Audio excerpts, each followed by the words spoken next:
अस्सलाम वालेकुम। CDP properties के प्लेटफॉर्म से मैं हूं मुजाहिद Naseer.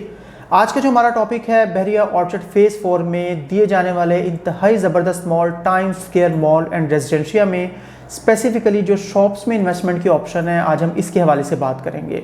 Time square mall and residencia के हवाले से आपको टाइम टू टाइम हमारे चैनल से, डिफरेंट चैनल से अपडेट्स मिलती रहती हैं और अब काफ़ी हद तक आपको आइडिया हो गया होगा कि इस स्पेसिफिक मॉल में दी जाने वाली जो डिफरेंट इन्वेस्टमेंट कैटेगरीज हैं, जिनमें आपकी शॉप्स की ऑप्शंस हैं, अपार्टमेंट्स हैं, 1 बेड 2 बेड, इसके अलावा पेंट हाउसेज हैं, प्लस ऑफिसेज हैं। तो इन सब कैटेगरीज में से प्रायोरिटी पे शॉप्स को चूज़ करने की क्या वजह है, या शॉप्स को आपको बहुत ज़्यादा वैल्यू देनी चाहिए कंसिड्रेशन में जब भी आप इन्वेस्टमेंट करने जा रहे हैं और स्पेसिफिकली इस मॉल में करने जा रहे हैं। तो आज का टॉपिक हमारा इस हवाले से होगा और हम आपको बताएंगे वो तमाम पॉइंट्स जिनके बाद आपके लिए बहुत आसान होगा किसी एक कैटेगरी को चूज़ करना और स्पेसिफिकली शॉप्स की कैटेगरी को चूज़ करना अपनी इन्वेस्टमेंट के पॉइंट ऑफ व्यू से। स्टार्ट करते हैं।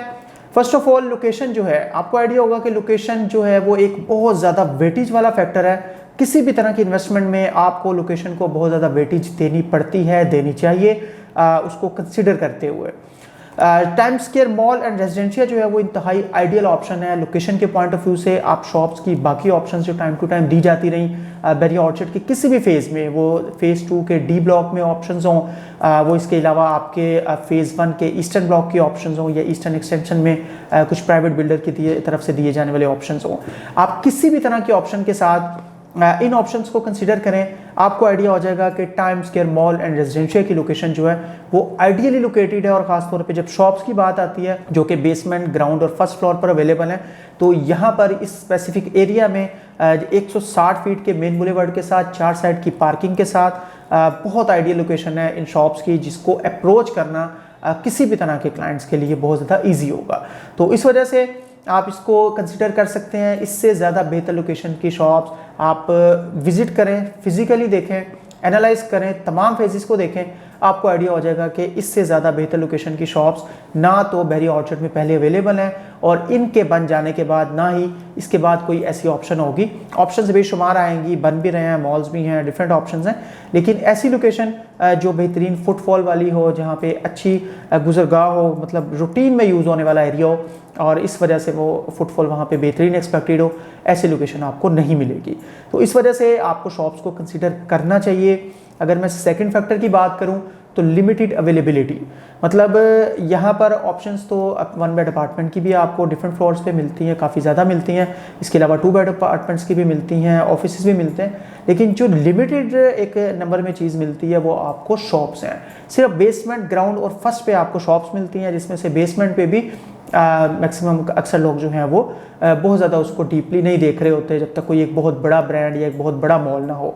ये क्योंकि एक 10 मंजिला मॉल है तो इसकी बेसमेंट की भी वैल्यू है, तो इसके अलावा ग्राउंड फ्लोर इसका ऑलरेडी सारा सोल्ड है और अब आ जाके इसका फर्स्ट फ्लोर जो है उस पर बहुत लिमिटेड ऑप्शंस हैं। ग्राउंड फ्लोर वाली जो ऑप्शंस हैं वो अब प्रॉफिट के साथ रीसेल में अवेलेबल हैं, लेकिन वो भी बहुत कम क्वांटिटी में अवेलेबल हैं। ज़्यादातर लोगों ने जो बाइंग की है, जिनको आइडिया है, जिन्होंने स्टडी करके यहाँ पे बाइंग की है, उनको पता है कि उन्होंने एक अच्छी ऑप्शन बाय की है और उन्होंने एक शॉर्ट टर्म में छोटा सा प्रॉफिट लेने के लिए या रीसेल करने के लिए उनको बाय नहीं किया। उन्होंने इस स्पेसिफिक इन्वेस्टमेंट को मैच्योर करने के लिए,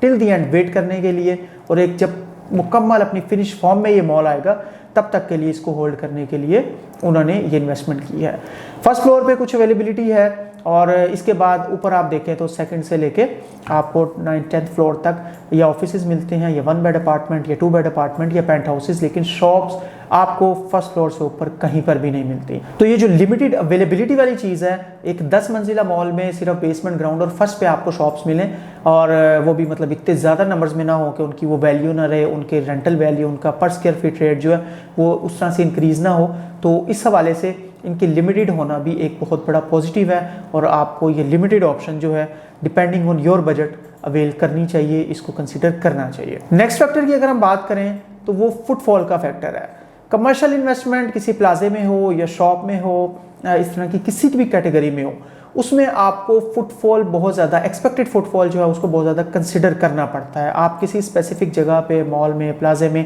एक शॉप बाय तो कर रहे हैं, लेकिन आपने क्या सोचकर उस शॉप को बाय किया? आपने इस चीज़ को मद्देनज़र रखा कि आपका इसमें प्रॉफिट तभी ऐड होगा जब आपकी शॉप की पर स्क्वायर फीट वैल्यू इंक्रीज़ होगी, नंबर 1। नंबर 2, पर स्क्वायर फीट वैल्यू के साथ साथ आपकी रेंटल वैल्यू इंक्रीज होगी, और रेंटल वैल्यू इंक्रीज होने के लिए वहाँ पर रेंटल रिक्वायरमेंट्स का होना ज़रूरी है। वहाँ पर अच्छे बड़े ब्रांड्स जो ज़्यादा रेंट, रीज़नेबल रेंट उस बड़े मॉल के शायान शान उसके अकॉर्डिंगली पे कर सकते हो, उस तरह के ब्रांड्स की तवज्जो होना, अटेंशन होना ज़रूरी है। तो आप times square mall and residencia को जिस मर्जी एंगल से स्टडी करें, इसकी डिटेल्स में जाएं, आपको आइडिया हो जाएगा कि ये ऐसी लोकेशन का मॉल है कि जहाँ पे फुटफॉल बड़ा ज़बरदस्त होगा। 160 फीट का मेन बुलेवर्ड, इसके अलावा सराउंडिंग के फेजेस, राइविंड रोड की ट्रैफिक, सराउंडिंग की सोसाइटीज़, बेरी ऑर्चर्ड के अपने फेजेस के अलावा सराउंडिंग में जितनी सोसाइटीज़ हैं, वो चिनार बाग हो, लेक सिटी हो, आइकन वैली हो, इससे आगे किंग्स टाउन, मरियम टाउन, मतलब डिफरेंट ऑप्शंस आपको मिलती हैं। तो उनमें सब में इतना बड़ा मॉल, इस लोकेशन का मॉल, इस तरह के वर्सेटाइल किस्म के ऑप्शंस वाला मॉल आपको कहीं पर भी नहीं मिलेगा, जहाँ पर मतलब हर तरह के ऑप्शन आपको इजीली अवेलेबल हो, इजीली अप्रोचेबल हो। और बिल्कुल सोसाइटी के स्टार्ट में, फेज़ 4 के बिल्कुल स्टार्ट में G1 ब्लॉक के अगर आ रहा है तो इसको लोग ज़रूर कंसिडर करते हैं और यहाँ पर शॉप्स के इन्वेस्टमेंट को ज़रूर वैल्यू देते हैं। जब फुटफॉल होगा, जब सराउंडिंग से लोग इजीली इसको अप्रोच कर सकेंगे, ज़ाहिर बात है जो 10 मंजिला मॉल बनाने वाले डेवलपर हैं शेरावाला ग्रुप, उन्होंने भी कुछ सोच के समझ के इन सारी चीज़ों को एनालाइज करके फिर ये ऑप्शन दी और इसको इतने बड़े पैमाने पर, इतनी ज़्यादा बड़ी कंस्ट्रक्शन कॉस्ट के साथ वो इसको बना रहे हैं और बड़ी तेज़ी से बना रहे हैं। तो इस वजह से आपको इसकी शॉप्स की ऑप्शंस को कंसिडर करना चाहिए। यहाँ पर फुटफॉल आना नंबर 1, प्लस क्वालिटी का फुटफॉल आना, मतलब ऐसे लोग जो पे कर सकते हैं, जो पे करना चाहते हैं, जिनकी रिक्वायरमेंट है, जिनकी रिक्वायरमेंट में वो अच्छे बड़े शू ब्रांड्स हैं, जिनकी रिक्वायरमेंट में कपड़ों के ब्रांड्स हैं, जिन बच्चों के ब्रांड्स हैं,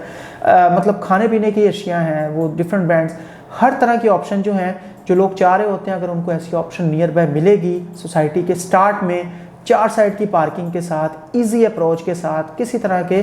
मतलब इश्यूज़ में अवेलेबल ना हो, तो वो उसको ज़रूर कंसिडर करेंगे। तो इस वजह से भी आप times square mall and residencia की शॉप्स की इन्वेस्टमेंट को ज़रूर कंसिडर कर सकते हैं। इसके अलावा अगर आप इसको फुल पेमेंट पे बाय करते हैं तो इसमें आपको 10% डिस्काउंट प्लस 6% रेंटल इनकम भी मिलती है। रेंटल इनकम से अकॉर्डिंग हमारे अक्सर क्लाइंट्स का ये क्वेश्चन ज़रूर होता है कि हम रेंटल इनकम अगर ले रहे हैं, एक चीज़ फिजिकली एग्जिस्ट नहीं कर रही, तो उस पर हम रेंटल इनकम मतलब लेते हैं, तो वो इंटरेस्ट वाली चीज़ है। तो उनके लिए फिर हम ये चीज़ कहते हैं कि आप अगर फुल पेमेंट पे बाय करते हैं और 10% डिस्काउंट भी लेते हैं, फॉर एग्जांपल 71 लाख वाली शॉप है और जिसके ऊपर 7 लाख के करीब आपको डिस्काउंट मिलता है और वो 63 लाख के राउंड अबाउट आप बाय करते हैं, तो भी आपने एक अच्छी बाइंग की, ख़ास तौर पे ऐसे स्पेसिफिक टाइम पे कि जब कंस्ट्रक्शन कॉस्ट डेली बेसिस पे ऊपर जा रही है, कंस्ट्रक्शन कॉस्ट बड़ी तेज़ी से ऊपर जा रही है, बढ़ रही है, और at the same time developer जो है उसको बना कर दे रहे हैं। तो इस तरह की कमर्शियल इन्वेस्टमेंट ऑप्शन जो बढ़ते हुए रेट्स के साथ रेजिडेंशियल प्रॉपर्टी में भी बड़ी मैटर करती है, और कमर्शियल इन्वेस्टमेंट में तो ये कंस्ट्रक्शन कॉस्ट और भी ज़्यादा मैटर करती है। कंस्ट्रक्शन करना, एक कमर्शियल को इतने बड़े लेवल पे बनाना, ये बहुत ज़्यादा टाइम टेकिंग, कॉस्ट मेकिंग होता है। तो इस वजह से आप इसको ज़रूर कंसिडर करें। जो लोग 10% डिस्काउंट के साथ रेंटल इनकम लेना चाहें उनके लिए वो अवेलेबल है, जो ना लेना चाहें और वो सिर्फ 10% डिस्काउंट पर भी एक चीज़ बाय करते हैं फुल पेमेंट पे, तो भी उनके लिए ये चीज़ बड़ी इजी हो सकती है और एक अच्छी कॉस्ट पे वो बाइंग कर सकते हैं। इसकी एग्जांपल आप इस तरह से समझ लीजिए कि आपने 71 लाख वाली शॉप फुल पेमेंट पे अराउंड 63 लाख खरीदी, लेकिन आपके राइट लेफ्ट सब लोगों ने जो शॉप्स खरीदी हुई हैं उन्होंने इंस्टॉलमेंट्स पे खरीदी, लेकिन उन्होंने 71 लाख में खरीदी। तो इस केस में अगर आप इस चीज़ को देखें तो आप समझ सकते हैं कि आपने खरीदते हुए तकरीबन 7 लाख के करीब सेव किए, वट एवर रीज़न आपने मतलब उसमें फुल पेमेंट की, डेफिनेटली इस वजह से आपको डिस्काउंट मिला। लेकिन इन दी एंड 4 साल आपके भी गुजर जाने हैं, 4 साल जो है इंस्टॉलमेंट्स पे बाय करने वालों के भी गुजर जाने हैं। तो एक टाइम पे जब आप रेंटल इनकम देखेंगे या आप अपनी शॉप को रीसेल करने के लिए जा रहे होंगे, तो उस एरिया में जो शॉप्स की प्राइसेस होंगी आप बिल्कुल उनके अकॉर्डिंग अपनी डिमांड भी कर सकते हैं, अकॉर्डिंग टू दैट प्रॉफिट भी ले सकते हैं, और इस टाइम की आपकी सेव की हुई कॉस्ट भी एट दैट टाइम आपके प्रॉफिट का पार्ट होगी। तो इस वजह से जो लोग फुल पेमेंट पे अफोर्ड कर सकें फुल पेमेंट पे बाय करें, जो इंस्टॉलमेंट्स पे बाय कर सकते हैं इजी इंस्टॉलमेंट्स पे, वो इजी इंस्टॉलमेंट्स पे बाय करें। दोनों तरह से ये अच्छी ऑप्शन है, इसको ज़रूर कंसिडर करें। यहाँ पर रेंटल इनकम का कोई इशू नहीं होगा। प्रीवियस स्टेप पे, प्रीवियस अभी डिस्कशन में मैंने अभी आपको बताया कि रेंटल इनकम के पॉइंट ऑफ व्यू से बड़े ब्रांड्स की तवज्जो खुद इसमें रहेगी कि अच्छे से अच्छे मॉल में, सोसाइटीज़ में आप जैसे मर्जी नोटिस करें, जिस मर्जी सोसाइटी को देखें, जब भी अच्छे बड़े ब्रांड्स उस सोसाइटी में एंटर होना चाह रहे होते हैं, वो उस जगह के बेहतरीन आइडियल लोकेशन वाले मॉल को टारगेट कर रहे होते हैं। तो ये वो तमाम रीजंस हैं जिनकी बेस पे आप time square mall and residencia में शॉप्स की इन्वेस्टमेंट जो है उसको प्रायोरिटी पे कंसिडर कर सकते हैं। और इसके अलावा अगर आप ऑलरेडी यहाँ पर इन्वेस्टमेंट कर चुके हैं तो हम आपको स्ट्रांगली सजेस्ट करेंगे कि आप 3 से 4 साल जो इसका कंप्लीशन टाइम है, जो इसका मैच्योरिटी पीरियड है, तब तक इसको होल्ड करें। जब आप इस मॉल की एक फॉर्म को, एक फिनिश फॉर्म को, एक फाइनल फॉर्म को सामने देखेंगे, आपका कभी भी दिल नहीं चाहेगा कि आप इसको कहीं रीसेल करें या इस रेंटल वैल्यू वाली एक ऑप्शन को, एक खूबसूरत लोकेशन की, खूबसूरत मॉल में मौजूद ऑप्शन को आप कहीं भी सेल आउट करें। तो मजीद इसके हवाले से कोई भी आपके क्वेश्चन हो, कुछ भी आप जानना चाह रहे हो time square mall and residencia के हवाले से या बहरिया ऑर्चर्ड के किसी फेज़ में किसी तरह के इन्वेस्टमेंट के पॉइंट ऑफ व्यू से, तो आप दिए गए नंबर पर रब्ता कर सकते हैं। मजीद ऑप्शन के साथ आपकी खिदमत में हाजिर होंगे। हमारी वेबसाइट है www.cdbrealestate.com, इस पर भी आप विजिट कर सकते हैं। आपके टाइम का बहुत शुक्रिया। अल्लाह हाफिज़।